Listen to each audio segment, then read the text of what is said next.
With XL Nationals coming up at the Bend here in June this year, I want to touch base on regulations and making sure, everyone rocks up with their cars compliant. It's far too often that we see cars rocking up to the track, and it's always the little things that aren't meeting the requirements needed. And I don't know why still, but fuel tank covers, okay? For the early model XLs, they run a plastic cover from factory. That plastic cover must be replaced with a metal cover, okay? Very similar to the one we supply here. The later model ones already have a metal cover, so that's fine, you use those again. They must be fixed in with screws, okay? But not self-tapping screws. They must be nut-certed and use little bolts, okay? So we can supply all of that stuff. So if you got any questions or inquiries about that, we can help you with that.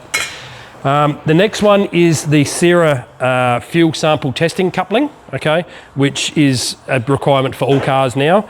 So these are available from your, should be through your club or your SERA, local SERA delegate.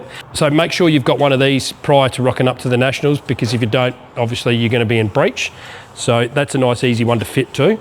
Another one which struck a few people at Bathurst was the brake bias bracket. Now, I've touched base on this previously. The brake bias adjuster must be fixed, okay? And as I mentioned in my last video, you don't want to fix it to the strut tower or the chassis, because there's too much flex in the brake booster and master cylinder on the firewall, and it flexes the brake lines, okay? So this particular bracket style that we supply bolts directly to the master cylinder, houses the bias valve on it, so it's all in situ, okay?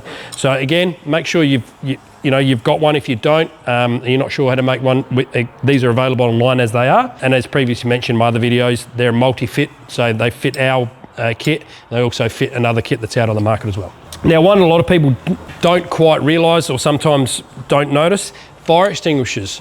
Just make sure that your fire extinguisher is within 3 years of the date of manufacture of your fire extinguisher. All right, so this one here, April 2025, which means that you'll be right up until April 2028. After that, you'll need to throw your fire extinguisher away and replace it. Probably should touch base on harnesses and race seats. So with harnesses, a majority of harnesses now, you need to check your number on there, and you can cross-reference that on Motorsport Australia website.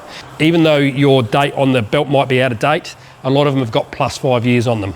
So yeah, if you're not sure about that, we'll put a link up, have a look at that link and check your belts, make sure they are compliant. As far as race seats are concerned, for our category, there is no use by date on race seats, and the same on window nets, okay? So we supply window nets, there is a stamp on them with a date, that is not compliant for MA. So keep in mind, yeah, you don't have to worry about dates on nets and race seats. Race seats, as long as they're a fixed back seat, when you read the rules, that's what the requirements are. Me personally, and you'll speak to a lot of people out there that have been in an unfortunate situation with big accidents, I can't stress enough that I suggest a winged seat in a race car. It saved me, it saved my mate, it saved plenty of other, other people out there racing. You watch some of their in-car footage. So when you're considering building your car or even upgrading your car, or you want to be safer in your car, please consider running a wing seat. If you've got any other questions or compliance questions or issues or anything like that leading up to Nationals, or even just your normal state rounds, please don't hesitate, reach out, give me a call, send me a message. I'm here to help and answer all your questions.